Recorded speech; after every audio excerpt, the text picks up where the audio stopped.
नमस्कार, आदर्श शिक्षण संस्थान की ऑनलाइन क्लासेज में आपका हार्दिक स्वागत है।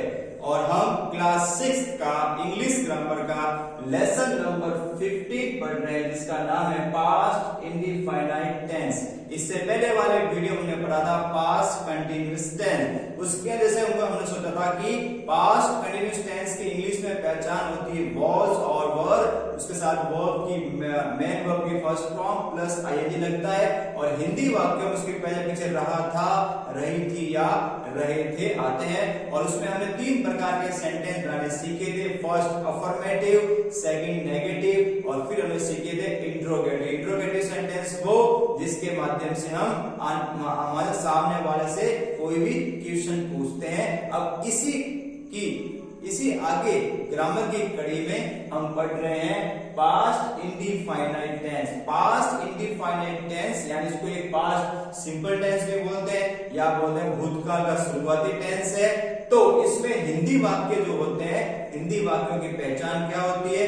वाक्य के अंत में आता है आया, गई, मरा, मरे, सुना, सुनी, या फिर वाक्य के अंत में आता है ता, था, ती, थी और ते, थे। तो हिंदी वाक्यों के अंत में जिस वाक्य के अंत में आपको ये चीज नजर आ जाए ता, था, ती, थी, ते, थे, या अ की मात्रा आ, ई जैसे गया, मरा, तो वो वाले सेंटेंस आपके बनते हैं पास्ट इंडेफिनाइट टेंस में। अब आगे हम पढ़ेंगे इसी में अफर्मेटिव सेंटेंस के। अफर्मेटिव को बोलते हैं साधारण वाक्य। जैसे अफर्मेटिव सेंटेंस जब बनाएंगे तो उसके लिए हमारे को पहले चाहिए सब्जेक्ट, और सब्जेक्ट के साथ इसमें मुख्य क्रिया की सेकंड फॉर्म लगती है, और वो भी केवल अफर्मेटिव सेंटेंस। सभी सेंटेंसेस में एकमात्र सेंटेंस है जहां पर हम वर्ब की सेकंड फॉर्म का यूज करते हैं, वो भी केवल अफर्मेटिव में। इसके अलावा कहीं पर भी वर्ब टेंस में वर्ब की सेकंड फॉर्म का यूज नहीं होता है,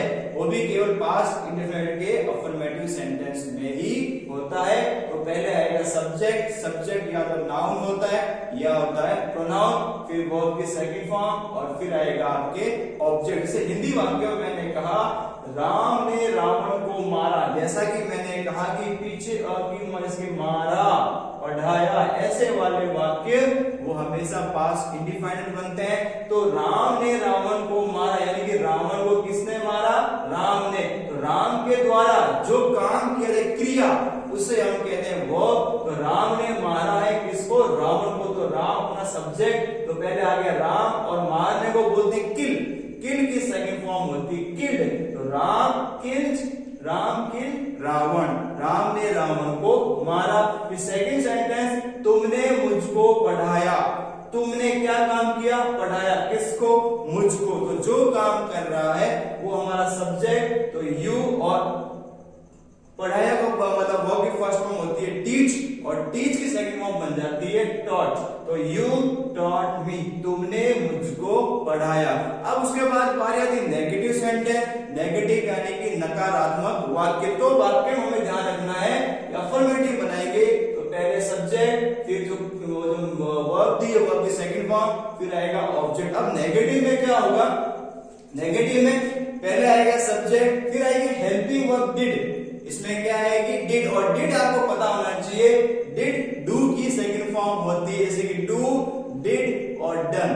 तो इसमें जब डिड आ जाएगा, डिड के बाद हम नेगेटिव शो करें नॉट लगाएंगे, और उसके बाद वर्ब की फर्स्ट फॉर्म आएगी। ध्यान रखना अफर्मेटिव और नेगेटिव में यही फर्क है।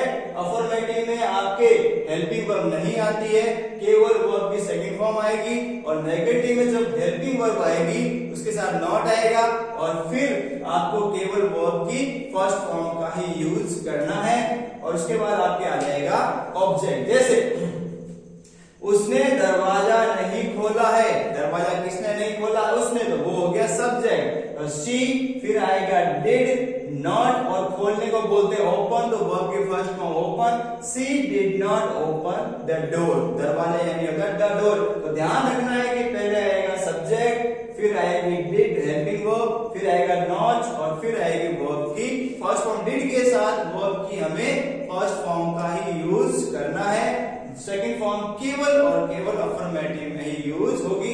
फिर चपरासी ने घंटी नहीं बजाई। चपरासी ने घंटी नहीं बजाई। चपरासी द पियोन डिड नॉट बजाने को बोलते हैं रिंग, तो फर्स्ट फॉर्म है ring, the peon did not ring the bell, चपरासी ने घंटी नहीं बजाई। अब उसी प्रकार हम करेंगे इंट्रोगेटिव सेंटेंस, जिसमें हम किसी से आने वाले सब व्यक्ति से, सामने वाले से हम क्वेश्चन पूछते हैं, और जो छात्र होते हैं वो भी अपने अध्यापक इसी माध्यम से क्वेश्चन पूछते हैं। उसमें क्या होगा, जो डिड है वो हेल्पिंग वर्ब बाहर आ जाएगी, फिर आएगा सब्जेक्ट, फिर वर्ब के फर्स्ट फॉर्म, और फिर आएगा ऑब्जेक्ट। इसी सेंटेंस अफर्मेटिव को ही मैं इंट्रोगेटिव में बना, जैसे कि इसमें क्या है, राम ने रावण को मारा, तो शुरू में आ जाएगा क्या, राम ने रावण को मारा, पीछे आ जाएगा क्वेश्चन मार्क, तो डिड आ जाएगा हेल्पिंग वर्ब पहले आ जाएगी। जैसे कि इसमें हेल्पिंग नहीं थी तो मैंने लगाई हेल्पिंग वर्ब डिड राम, और वर्ब के फर्स्ट फॉर्म किल रावण, और सेकंड सेंटेंस जैसे था कि तुमने मुझको पढ़ाया,